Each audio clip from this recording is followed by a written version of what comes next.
mengingatkan para wanita kita di rumah ini, Pak ya.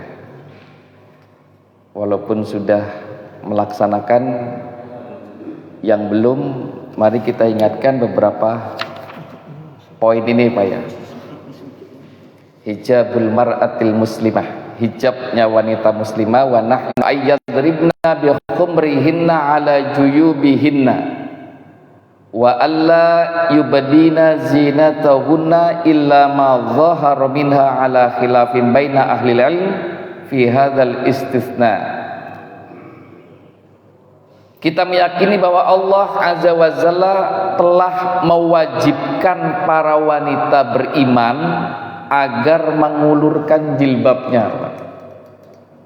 Jadi walaupun perdebatannya tentang apakah jilbab panjangnya segini atau segitu, posisinya adalah kewajiban berjilbab, Pak, bukan boleh meninggalkan jilbab. Ini perdebatannya hanya panjangnya seberapa, Pak ya. Para ulama itu hanya berdebat tentang panjangnya jilbab, bukan berdebat tentang wajib dan tidaknya jilbab, Pak. Nah, ini beberapa pendapat malah yang aneh, tidak berwajib bagi muslimah jilbab, man.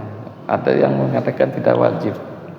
Perdebatan itu hanya pada beberapa panjang. Apa ini maksud, Pak?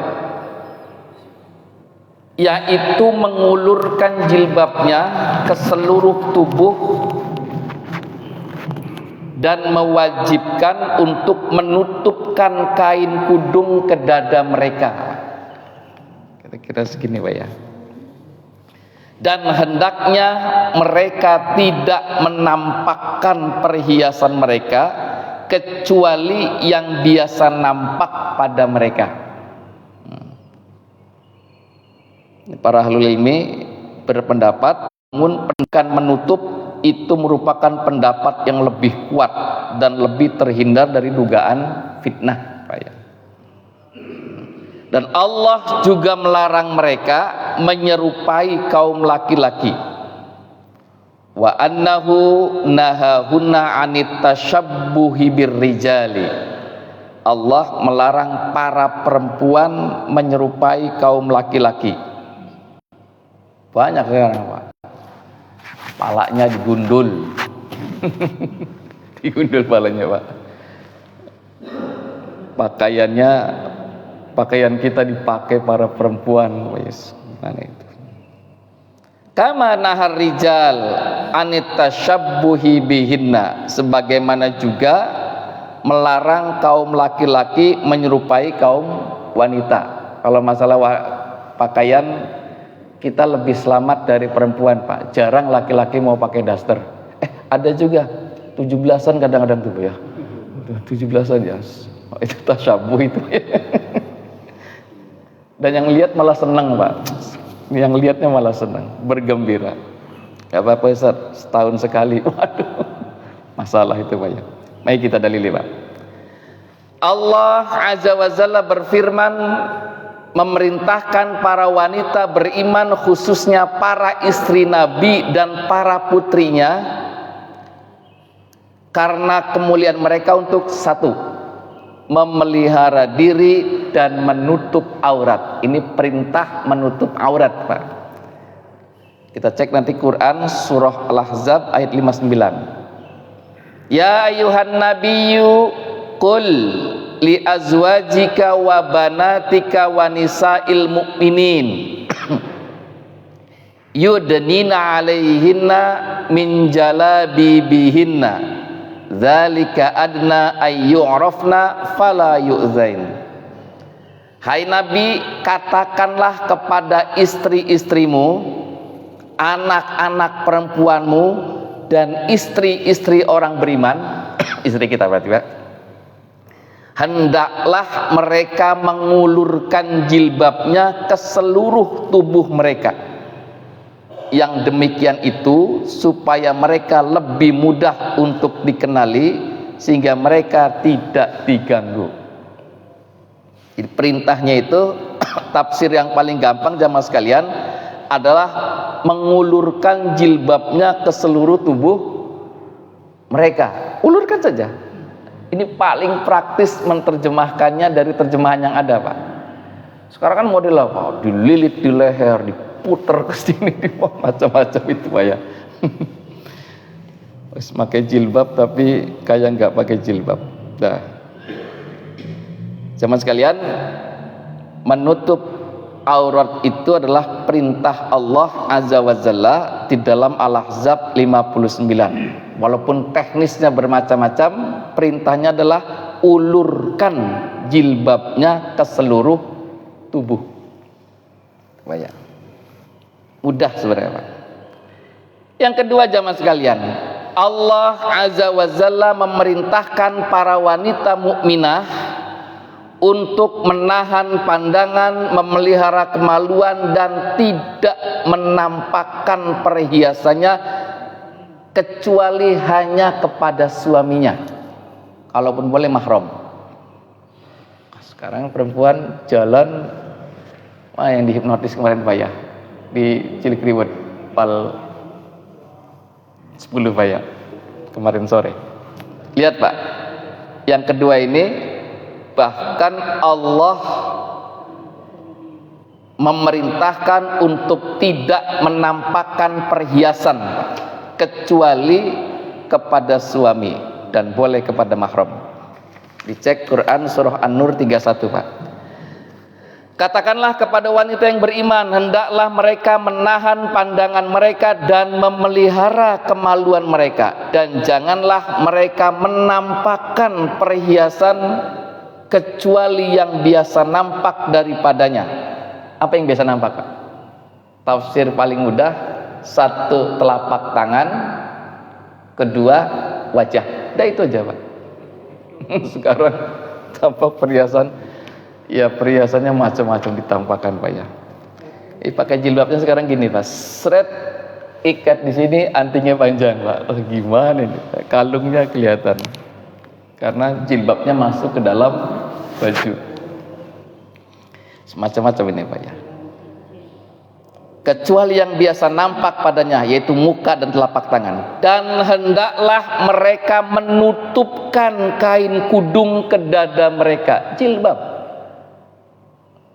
Jadi tidak ada alasan perempuan tidak memakai jilbab. Nanti kalau ada pendapat pakar-pakar tafsir mengatakan jilbab nggak wajib, berarti mengangkangi Quran surah An-Nur ayat 31. Perintahnya, dan perintahkan mereka menutupkan kain kudung ke dada mereka.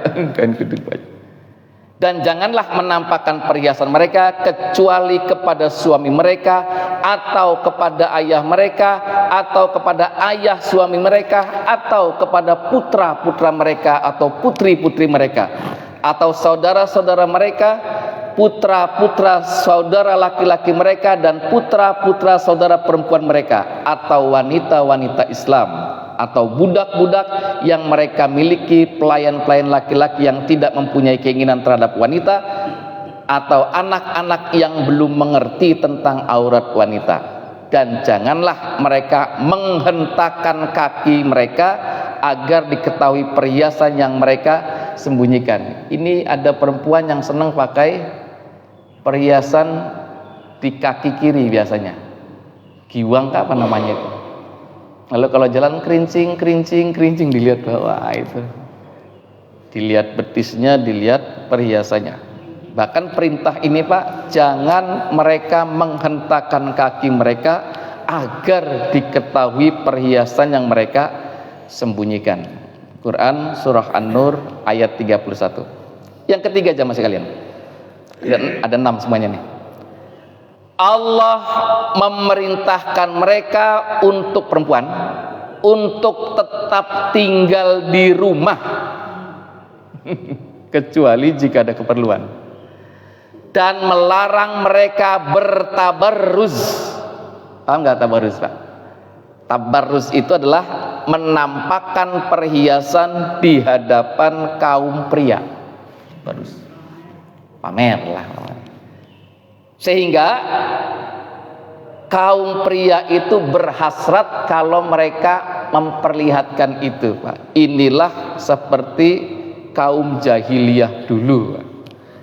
Disebutkan dalam Al-Quran surah Al-Ahzab ayat 33 gini Pak, wa qarna fi buyutikunna wala tabarrajna tabarrujal jahiliyatil ula, dan hendaklah kamu tetap di rumahmu dan janganlah kamu berhias dan bertingkah laku tabarruz seperti orang-orang jahiliyah yang dulu.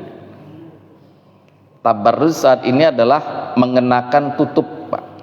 Salah satu tafsir di kitab ini Pak ya, mengenakan tutup kepala tapi tidak dikencangkan sehingga menampakkan kalung dan anting-anting di leher. Ini di kitab ini Pak ya, disebutkan tabarruz saat ini adalah menggunakan tutup kepala. Perempuan bisa tutup kepala aja, tutup kepala yang pasang kayak wanita-wanita Arab itu Pak ya, tapi tidak dikencangkan sehingga tampaklah kalung dan anting-anting mereka Pak. Tutup kepala aja, kalungnya kelihatan, antingnya kelihatan. Nah, itu juga tabarruz Pak. Lalu tabarruz yang paling ekstrim adalah kemudian mereka mempertontonkan dirinya dengan semua perhiasan yang dipakai. Itu tabarruz Pak. Gelangnya pulang tapi sampai sini, lalu pakaiannya pendek Pak ya. Pakaiannya panjang Ustaz, tapi kalau tangannya terangkat turun, yang terlihat perhiasannya. Itu yang ketiga Pak ya. Oh ada 5 ternyata Pak. Yang keempat jamaah sekalian, Nabi SAW mengancam para wanita yang berpakaian tapi seolah-olah telanjang. Apa ancamannya Pak? Bahwa mereka tidak akan masuk surga dan tidak dapat mencium aroma surga. Di dalam riwayat Abu Hurairah begini Pak, Rasulullah SAW bersabda, sinfani min ahlin nari lam arohuma, qaumun ma'ahum siyatun ka'adnabil baqar yadribuna bihan nas wa nisaun kasiyatun ariyatun mumilatun ma'ilatun ru'usuhunna ka'asnimatil bukhtil ma'ilah la yadkhulnal jannata wa la yajidna rihaha wa inna rihaha la yujadu min masirati kadza wa kadza. Ada 2 golongan manusia yang termasuk penghuni neraka yang belum pernah aku lihat. 1, kaum yang membawa cambuk seperti ekor sapi, mereka memukul manusia dengannya. Dan 2, kaum wanita yang berpakaian tapi telanjang, membuat orang condong tergoda melihatnya, lagi melenceng jauh dari kebenaran. Kepala mereka, simak Pak, kepala mereka seperti punuk unta yang condong. Mereka tidak akan masuk surga dan tidak dapat mencium aroma surga, padahal sesungguhnya aroma surga itu dapat tercium dari jarak perjalanan sekian dan sekian. Hadis riwayat Muslim. Ini pakaian perempuan yang lagi ekstrim sekarang, pakaian tapi telanjang. Legging kah? Kalau lari-lari di bundaran burung tuh Pak, waduh, beneran juang ya, beneran juang. Pakaiannya subhanallah gitu. Pantas rame aja tiap sore dan tiap pagi itu. Saya kalau pulang dari Mujahidin pulang, waduh. Haji Yulia belum pernah lihat ya di depan, saya kalau pulang itu lewat situ Pak, lewat bundaran Juang, subhanallah, ini perempuan-perempuan pakaiannya ekstrim sekali gitu. Wah itu berpakaian tapi telanjang, termasuk yang kepala mereka seperti punuk unta. Ini walaupun nanti banyak pendapat Pak ya. Salah satu pendapat adalah gimana dengan perempuan yang rambutnya panjang lalu digulung akhirnya seperti gini Pak ya. Walaupun nanti pendapat yang paling kuat adalah ketika rambut-rambut mereka itu disambung Pak, disambung lantas diikat, lalu dia seperti punuk unta yang condong. Nah, apa ya? Konde kah? Ada konde walaupun lebih dari konde. Wig ya, wig ya. Pakai perempuan agar diperlihatkan oleh mereka, Pak. Wah, panjang tinggi sekarang, Pak, yang di Cina-Cina itu tinggi. Dah, satu lagi, Pak, terakhir. Ini yang paling penting. Nabi SAW melarang laki-laki menyerupai wanita dan melarang wanita menyerupai laki-laki dalam semua hal, Pak. Terutama dalam hal berpakaian dan berhias. Laki-laki pakai emas. Saya bukan muslim, Ustaz. Ya, selesai sudah. Ini dari riwayat Ibnu Abbas begini, Pak. La'ana Rasulullah sallallahu alaihi wasallam al-mukhannatsina minar rijal wal mutarajjilati minan nisa wa qala akhrijuhum min buyutikum. Rasulullah melaknat laki-laki yang menyerupai wanita dan wanita yang menyerupai laki-laki. Beliau bersabda, keluarkan mereka dari rumah kalian. Hadis riwayat Bukhari.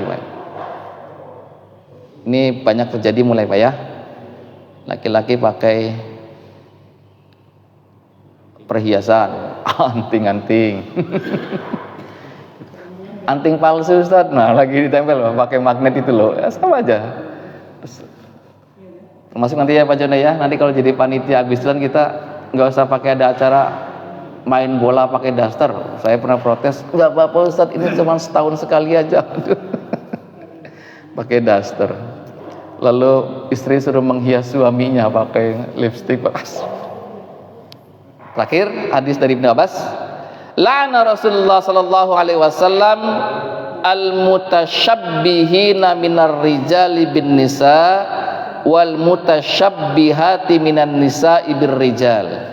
Rasulullah melaknat kaum laki-laki yang menyerupai kaum wanita dan kaum wanita yang menyerupai laki-laki. Sebenarnya ini hadis yang paling populer, pembencong-bencongan. Nah, laki-laki bencong, yang perempuan tomboy. Nah, terus Ustadz, anak saya tomboy. Enggak, beda, Pak. Kalau bawaannya gitu, tapi sekarang ini banyak anak-anak, Pak, di laki-laki tapi digayain perempuan ya gitu, bencong lah, pembencongan gitu. Nah, cuma sekalian, ini beberapa hal yang kita sampaikan. Insyaallah besok kita sampaikan an-nisa'u syaqaiqur rijal, yaitu kaum wanita adalah partner kaum laki-laki. Ini gimana ini, Pak? Partner nih, Pak. Kita sampaikan besok, Pak, insyaallah. Nasriminallah wa fatun qarib wa basyiril mu'minin. Assalamualaikum warahmatullahi wabarakatuh.